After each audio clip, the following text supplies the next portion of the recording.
This is part two. Part one got cut off. I actually record these with my phone. I started out with a Canon camera, but now these new Galaxy Note phones and the Samsungs and iPhones have such great cameras that they're such high definition, I could do it right here. So, I was talking about know-it-alls and how they piss me off. Because somebody who's a know-it-all is like, as soon as they get a little bit of information about a topic, their brain extrapolates all the rest. And they're intelligent people, but they don't see the bigger picture that comes with time and wisdom. So they're like, oh, I already know all that shit. I already know it. I already knew that. I already did that. Okay, so those people are going to fail. There was a time in my life where I was a know-it-all. I was so gung-ho on my path. So ADD that the blinders went up. And boo! You just fail. Don't be a know-it-all. The biggest step is realizing that you know nothing. Because the more I grow in a business and an entrepreneur, and the more I get into the money world and around people who actually have money and have a lot of things, is the more I learn. I don't know shit. I didn't know anything. It's actually the more I learn, like it opens up like this, like a fractal or this Fibonacci sequence. The more I learn I don't know, the more I learn I really don't know, and it keeps going on and on and on until infinity. So I have this client who some multi-millionaire, and you guys who know me know what I'm talking about.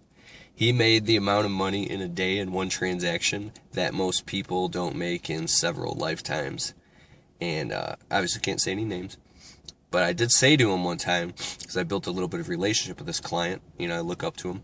I said, dude, you made more in a day than most people make in several lifetimes, and you're not even flinching?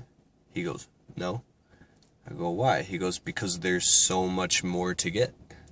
There's so much more to make. There's so much more out there. I was like, whoa. I was like, that's so amazing.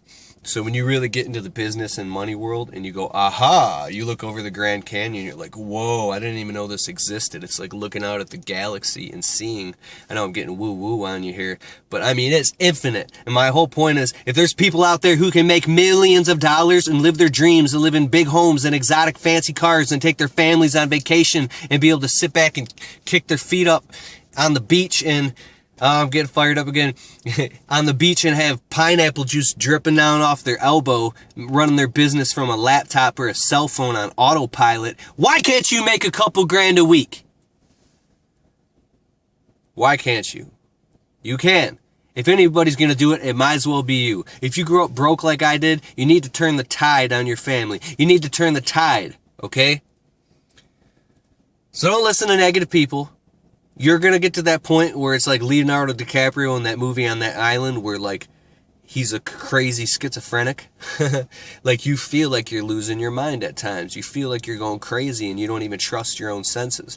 I'm telling you, in the beginning, I was working a landscape job. I'm not lying, 10 hours a day like normal. Come home, immediately leave and go do quotes, and then go work until dark every single night.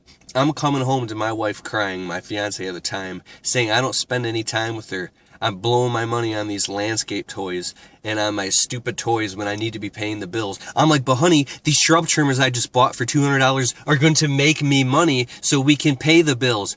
She didn't understand that. When you try to explain business to somebody who's not in business or not in your business, they're not going to understand it. And then you're going to look in the mirror and you're going to question your own sanity and be like, am I insane? What if I'm doing something wrong? Oh my God, what if it doesn't work? Blah, blah, blah. And that doubt's going to creep in. Doubt is the tool of the devil. The self-doubt will destroy you and hold you down, okay?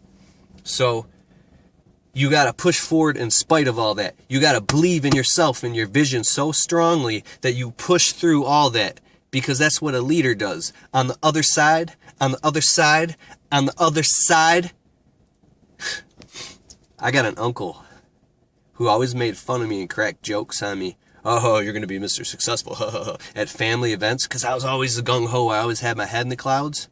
I went to a family event yesterday, dressed very nice watch. You could just tell that my wife and I are well put together. We've, I'm not saying we're rich by any means, but we've come a long way, and we look like we have money.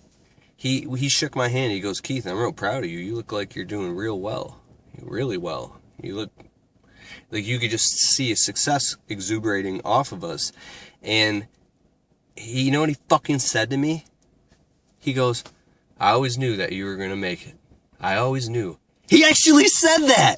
I've been hearing about this my whole life. All the people that said you can't and that you won't and you never can, blah, blah, blah, are the same people who are always going to say, I always knew you were going to make it. And it actually happened to me. Okay? So that's a surefire sign of success that it was hard. I don't like to talk about myself, and I always end up doing it in the videos because it's my true story that I've actually come from nothing and I'm watching it turn into something in front of my own eyes. It's literally a dream come true. And I just want to share that with you and let you know that you can do that.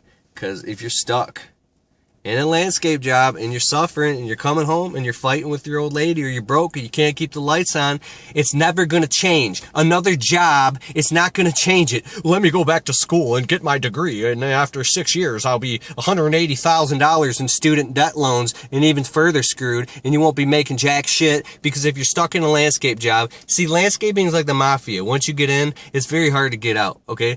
If you did it for years, what else you gonna go do? Work in a cubicle? Go work in a factory? You're gonna be screwed, man. You gotta get a company off the ground. It's way easier than anybody would ever think. And all this crap you're creating in your head of how, I don't have the money to start my own business. Look at those big trucks and trailers. I need like 20 grand. No. In the beginning, I had a piece of shit pickup truck I got for $600. And by the time before I even got my first trailer, this was a small enclosed 12 by 6 foot trailer that I got for $750. Cheap as peanuts. My pickup truck, before I got a trailer, was filled to the top with tools so high. All my shrub trimmers and all in the back and grass and shit. I look like Sanford and Sons, like going down the road. It was funny, okay? And you know, I pulled up in a rusty pickup truck. When I opened the door, tools would fall out. It was crazy. I finally got a trailer. I finally did it. You will finally get it going. And you look at those other people, you know, and you'll be like, like when you finally do it, you realize that's how they do it. That's how those people drive those nice cars. That's how those people have all those equipment. That's how those guys get all those work.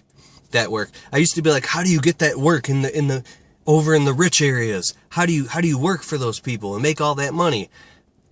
It just happens, man. So I'm ranting now again, and I hope you got some value out of this video, and I'm going to end it now. I got to do this quote. All right. Keith Kalfas, landscapingemployeetrap.com. Check out a blog. If you just go on Google and type in the landscaping employee trap, my stuff will pop up. Because I need you to add me on Facebook. I need you to add me on Twitter. I need you to like my videos, post comments, and help me get this thing up off the ground to spread the word. But you know what my old man said to me yesterday?